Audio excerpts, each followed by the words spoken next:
महाभारत का युद्ध कौरव और पांडवों के बीच धर्म और अधर्म की लड़ाई थी। यह केवल एक युद्ध नहीं बल्कि जीवन की गहरी सीखों का भंडार था।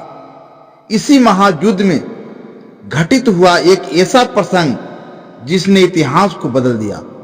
यह प्रसंग अर्जुन और जयद्रथ के युद्ध का है, जो न केवल अर्जुन की वीरता बल्कि भगवान कृष्ण की रणनीति और माहौल निर्माण का प्रतीक है। पांडव की सेना उस दिन कमजोर पड़ गई थी और अर्जुन किसी अन्य मोर्चे पर व्यस्त थे। कौरवों ने यह योजना बनाई कि वे अपने सबसे मजबूत योद्धाओं को मिलाकर एक चक्रव्यूह बनाए। यह व्यूह इतना जटिल था कि उसे तोड़ना लगभग असंभव था। अभिमन्यु, जो मात्र 16 वर्ष का था, लेकिन अपने पिता अर्जुन की तरह धनुधर और अद्वितीय योद्धा था, उसने घोषणा की, मैं चक्रव्यूह में प्रवेश करके इसे बेच सकता हूं। हालांकि मैं बाहर निकलने की विद्या नहीं जानता, परंतु मैं अपने प्राणों की परवाह किए बिना युद्ध करूंगा। अभिमन्यु ने अकेले ही कौरवों के अनेक महारथियों को पराजित किया। दुर्योधन ने कर्ण, दुशासन और शकुनि जैसे योद्धा भी उसके साहस के आगे हतप्रभ हो गए। लेकिन यह युद्ध धर्म का नहीं, छल का था। कौरवों ने मिलकर अभिमन्यु को घेर लिया। एक के बाद एक बाण उसके शरीर को छलनी करते गए। अतः अभिमन्यु वीर गति को प्राप्त हुआ। लेकिन सबसे शर्मनाक बात यह हुई कि जयद्रथ, जो स्वयं युद्ध में कमजोर था, जयद्रथ ने मरे हुए अभिमन्यु के सब को लातों से मारा। यह न केवल अभिमन्यु का अपमान था बल्कि धर्म और योद्धा के आदर्शों का भी अपमान था।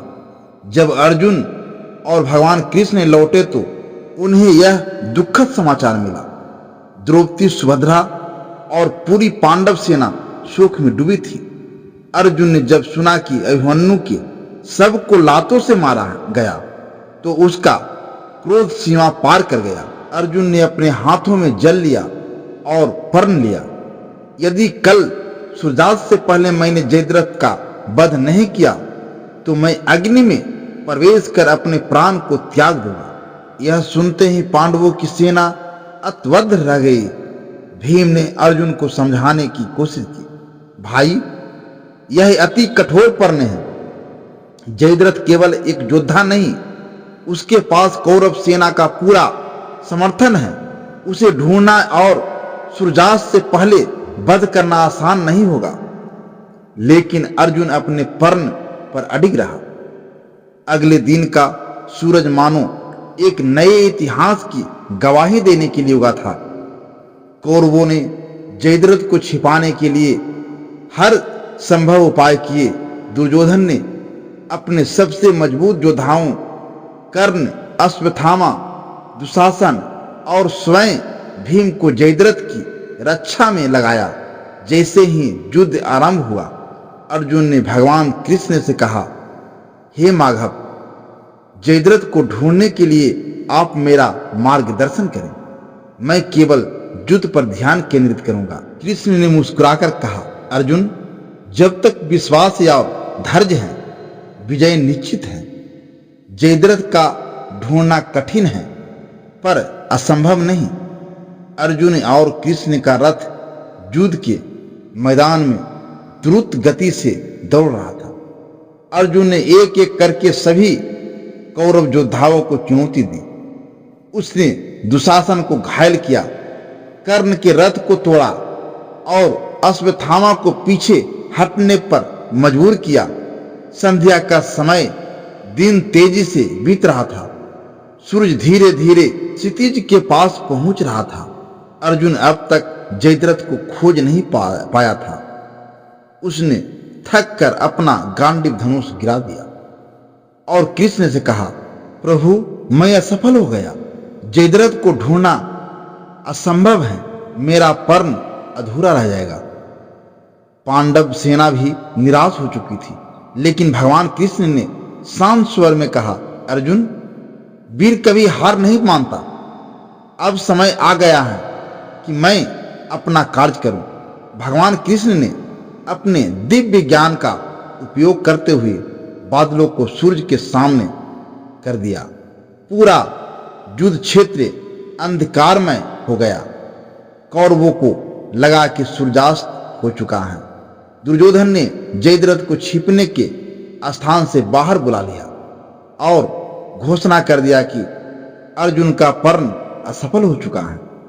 अब वह अपनी मृत्यु के लिए तैयार हो जाए। जयद्रथ गर्व से भरकर अर्जुन के सामने आया और हंसते हुए बोला, अर्जुन, अब तुम्हारा समय समाप्त हो चुका है। तुमने जो पर्ण लिया था वह असफल हो गया। यह सुनकर भगवान कृष्ण मुस्कुराए और बादलों को हटने का आदेश दिया। सूर्य का प्रकाश युद्ध क्षेत्र में फैल गया। कौरव यह देखकर स्तंभ रह गए।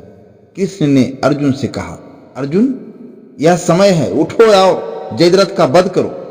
विजय तुम्हारी प्रतीक्षा कर रही है। अर्जुन ने तुरंत अपने धनुष पर एक दिव्य बाण चढ़ाया और उसे जयद्रथ की ओर छोड़ा। बाण ने जयद्रथ का सिर उसके धड़ से अलग कर दिया। इस घटना ने न केवल अर्जुन के पर्ण को पूरा किया, बल्कि यह भी सिखाया कि सफलता केवल परिश्रम और कौशल का परिणाम नहीं होती। सही माहौल, सही समय और सही मार्गदर्शन से असंभव को भी संभव बनाया जा सकता है। कृष्ण ने अर्जुन से कहा, अर्जुन, यह मत भूलो कि तुम्हारी सफलता केवल तुम्हारे कौशल से नहीं, बल्कि माहौल या रणनीति से भी संभव हुई है। जीवन में माहौल बनाना ही सबसे बड़ी कला है। संकट में जो धीरज धरे, मति न खोए होश, माहौल रच कर लक्ष्य को पायो वही मनोष।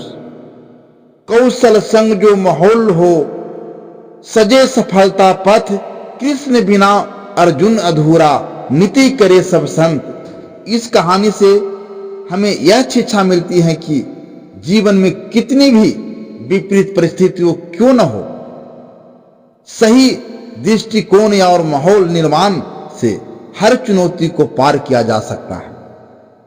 अगर यह जानकारी आपको अच्छा लगा हो तो हमारे वीडियो को लाइक शेयर अवश्य करें और इसी तरह की नई जानकारी लेने के लिए हमारे चैनल पर नए हैं तो हमारे चैनल को सब्सक्राइब जरूर करें। धन्यवाद।